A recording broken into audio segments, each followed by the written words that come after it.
Penampilan terbaru Anji Manji kini pakai wig.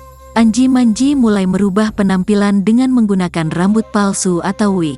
Tidak hanya itu, pemilik nama lengkap Erdian Aji Prihartanto ini memilih untuk memakai ikat kepala. Perubahan gaya tersebut di mana Anji biasanya tampil dengan kepala plontos dengan penutup kupluk.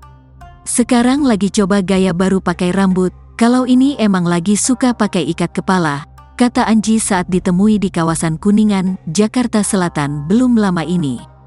Pelantun lagu dia ini kemudian mengungkapkan alasan merubah penampilannya. Menurutnya banyak orang yang menandai akun media sosialnya dengan bergaya layaknya Anji.